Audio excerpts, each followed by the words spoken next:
Marker Kung Fu Panda 4 review, guys. Get right to it. Action!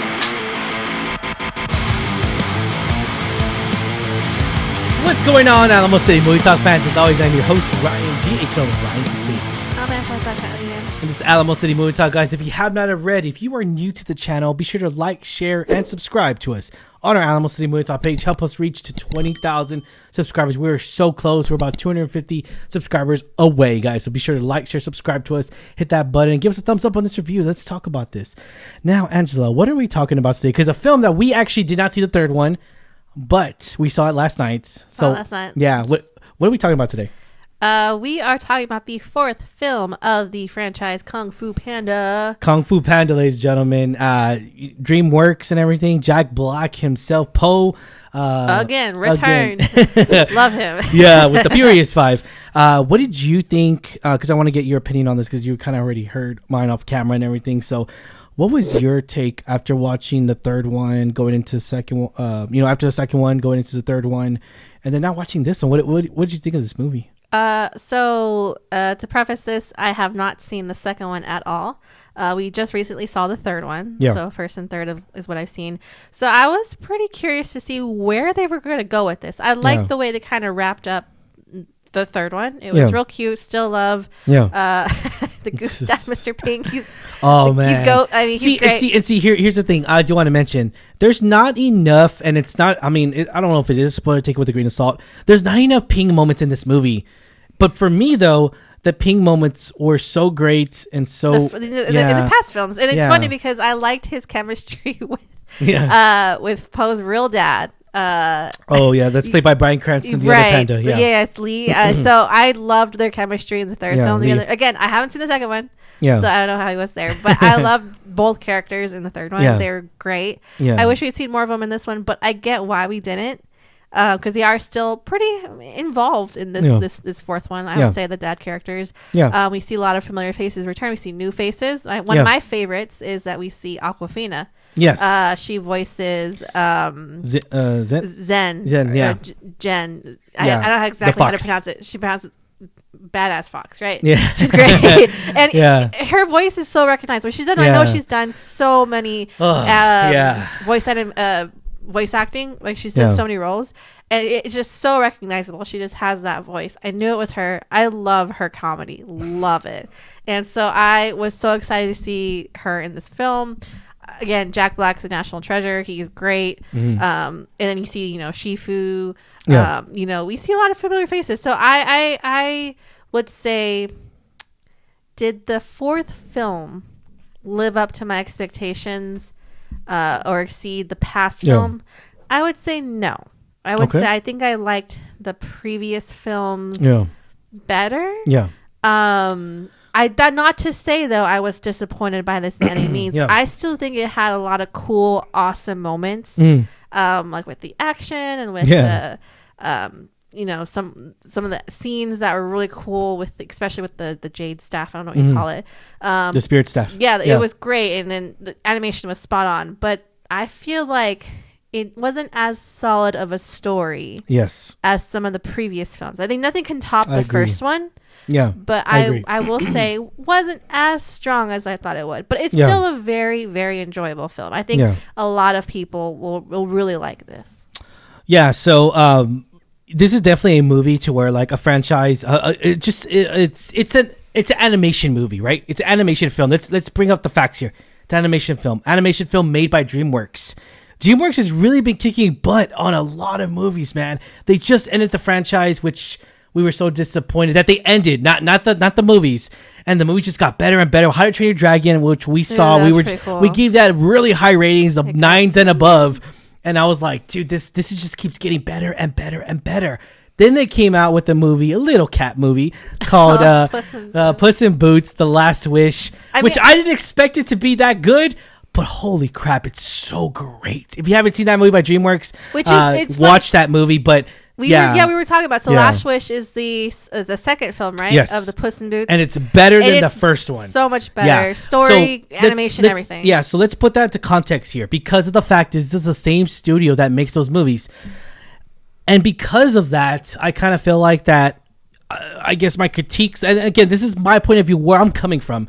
my critique side kind of kicks in right there, because of the fact is that this is the same studio. It's like, dude, like, was this good? It was funny moments here and there. I'm gonna start with the good stuff. There's a lot of good funny moments in here. There really is a lot of cheesy good moments in here, and then at the same time though, a lot of predictable moments as well. It's like you kind of already call who the bad guy is in a way. You kind of like, do you trust that person? Do you no?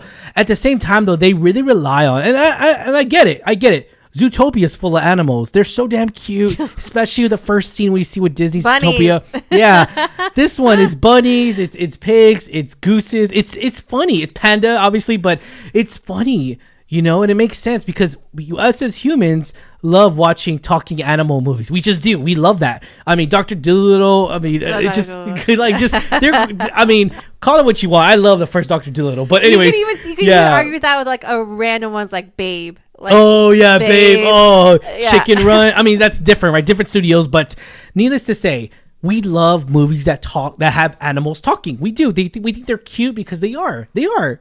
Whether you believe it or not, you know, there's a cute animal that you just adore. Doesn't matter which animal it is, you know, you do love a cute animal. I'll leave it at that. But going back into this film and everything, you know, Dustin Hoffman, I enjoyed him so much in his actual acting and everything, and voice acting here was really good, spot on. We just got done watching the trilogy of the Little Fockers and Meet the Fockers and Meet the Parents, which obviously he's not in the first one, but the second one, I love that movie. He's so funny in that film. I think I like the second one better than the first one. Oh yeah, Awkwafina, you know, every time we mention Awkwafina, you know what I always have to get. She impressed me on a different level on a little film, A24 film, which it was. She proved that she could. I mean, not to say like she couldn't act. It's just the certain caliber of acting that was like, oh, she just makes those little funny jokes. She's used to that comedy. That's fine, you know, if you know your itch. But I didn't know she could reach that certain level of acting choppiness that I thought that was just fantastic. But yeah, and the Farewell, and then, she was great. Farewell, and then Jack Black, who is a hidden treasure by all means. He is a hidden treasure to this planet.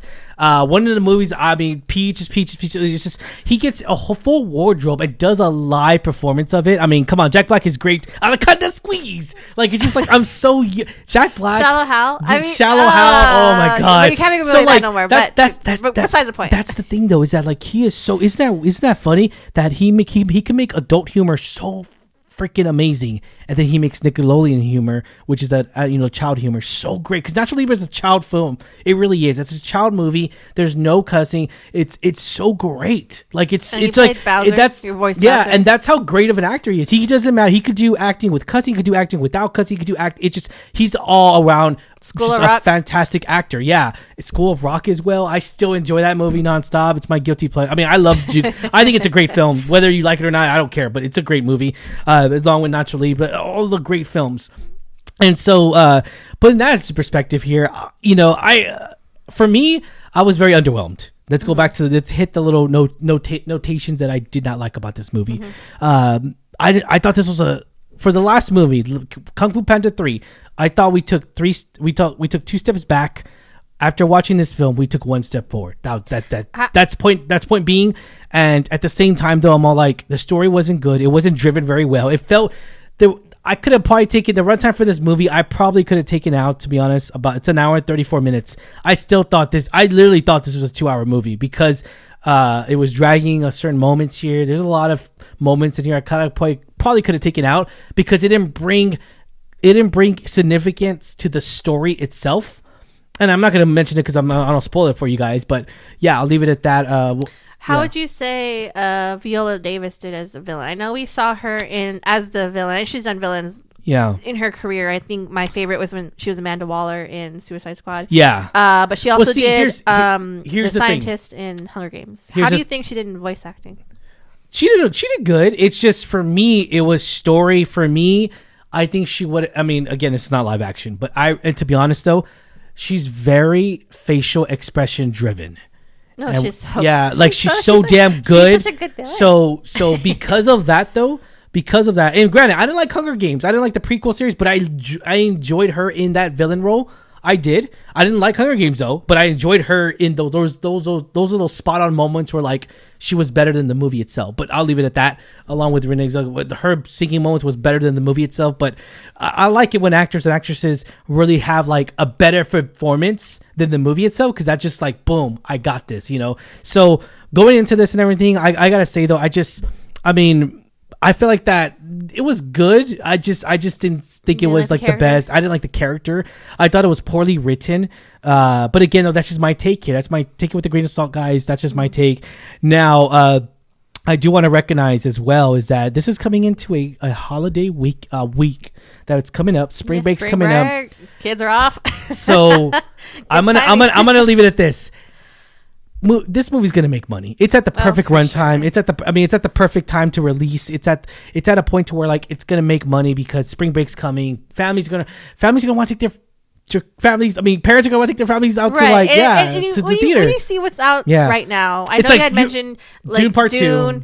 Sure, if you're an adult and you like that, but you're not gonna take your kids. That's not a kid movie. Like, so I think this is a perfect family film for spring break. You know, kids are out having fun. Exactly. What better way to see than Kung Fu Panda? It has been the first one came out in 2008. It has been a franchise for several years. And now like it's almost to a sense to where like it's coming of age to where, you know, if I like when we first saw it, it's like we could take our kids now to go see it. It's very generational. So, I feel like when we saw it when it was first coming out, like you say, a lot of us now have kids. Yeah, perfect family film. I think again, Poe is just so fantastic. Jack Black as Poe is just fantastic. He's so funny. He's just naturally funny. He's a gift.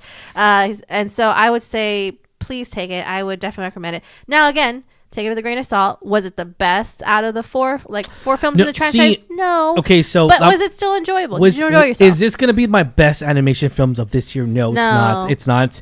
We got 2 Disney films that are coming out later this year. It's just crazy because we got a Despicable Me that's coming out, which I'm very excited about. Just got better. Yeah, and same. So So, and you know, it's better story driven. And again, though, just take it with a grain of salt. But I just feel like that Kung Fu Panda didn't reach the level that I know it can, because the first one was so good. The first one is so good. It beats Despicable Me. The first one, it does. In a long. I don't care if you were to compare because I know it's Illumination. This one's DreamWorks, but if you were to compare, not counting Disney, right? I think this one's way better than Despicable Me movie. The first one, right? The second one's better than that one's more competitive. The second Despicable Me versus Kung Fu Panda. And you could argue the spin-off Minions is better than. Oh yeah, Bob. Oh man. But anyways, going back into this, but I will say though, I agree with you. Is this the best film in the franchise? No, I still agree. I think the first one's so the best. Good. I mean, there's just so many quotes in the first one, like, "Oh my God, you had the noodle dream," right? So right. I mean, but again, I think it's still a very enjoyable film. You see a lot of familiar faces return. You see a lot of new faces, a lot of voices you're probably gonna recognize. Yeah. So I will say, give it a chance. I think it's going to be a good film for the whole family. Yeah, no, definitely, guys. Be sure to check it out. This is a family recommends kind of movie. We'll say it like that. Was this fun that we deserved? I'm going to say yes. Yeah. I'll leave it at that. Yes. Rating 1 out of 10. 10 being the highest. What do you give this rating? I'll give it a good 6. Like I said, it wasn't my favorite. I give it a 5.5. But I will say it was still enjoyable. There were some jokes that were really funny, just really funny for absolutely no reason. It was just, I think we were talking, it's a lot of the things that happen in the scenes in the background that are supposed to you just kind of offhandedly notice, and it's just so hilarious. And I think there's too much joking that goes around. But again, though, this is just family. I get it. There's just family, but I just feel like the 1 cent jokes, I feel like there's just also, it tries to do too much. Like it doesn't know where it's going. The story wise, it's like, it's here. Like, I just feel like it was trying to do too much into it.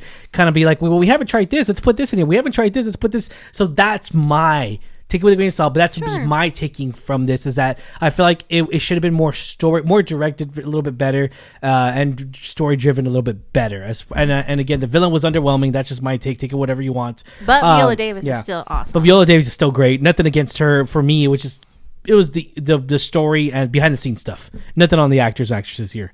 and I still enjoy Jack Black singing a little. Stay at the very end credits, guys, because he sings a great number, and I loved it. That's why. That's one, and it's funny too because that's the ending credits. That's one of the best parts of the movie. I will leave it at that. But yeah, that actually was a hype song. They should have put that in the movie. They should have. They should have. All right, guys, thank you so much for making this a part of your day. As always, I'm your host Ryan D. Ryan 680. Angela, that cat lady. It's Alamo City Movie Talk, guys. Like, share, subscribe to us. Thank you for making us a part of your day. See you at the movies.